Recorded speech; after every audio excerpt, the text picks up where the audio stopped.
we're headed for a population of 8.5 or 9 billion people on this planet. The biggest part of them in countries that really can't afford any more population than they have now. So they're totally destroying the ecosystems that they depend on. There are places where uh, there are almost no monkeys, for example, anymore because people kill them for food because they have no other source of meat. Almost no native trees because people cut them all down for firewood. We're really in a very dangerous position. There's a lot of people who say, well, why don't we just grow all the food for them here? And the reason is that the way we grow food here is too expensive.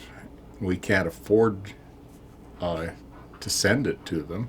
Then how would we pay the farmers? And they can't afford to buy it because they don't have any money.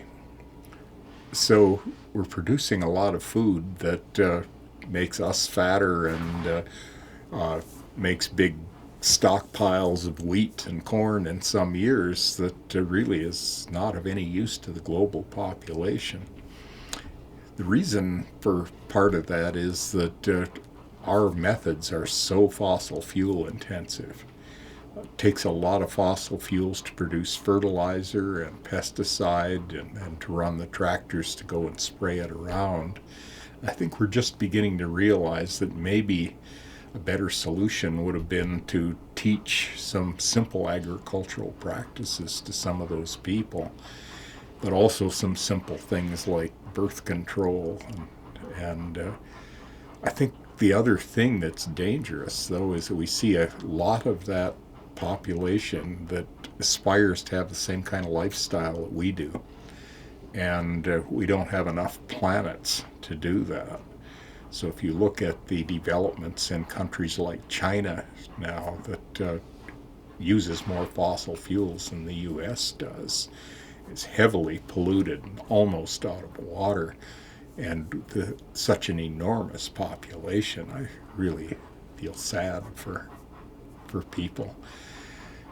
As a result, of course, we're worsening the situation by causing climate to change. And as climate gets warmer, we're going to find that the places that we can produce food are going to disappear, and they're not going to be replaced by places further north for various reasons: bad soil, different heat regimes, mid-continental heat regimes where it's very cold in the winter and very hot in the summer, like we usually have here, that a lot of the traditional food plants can't tolerate. A lot of the native animals and plants are going to disappear.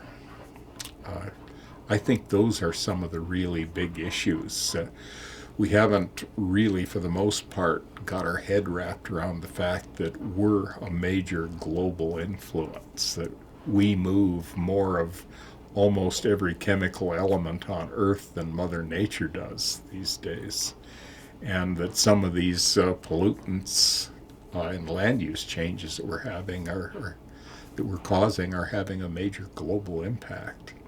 I think to get people's heads to think of the complexity of that whole situation, where what we do here can affect the whole world, and also that they can't treat problems one at a time because some problems compound what happens with other problems, so we have to look across the board. I think getting some of those through people's heads are what we need to do to address some of these issues.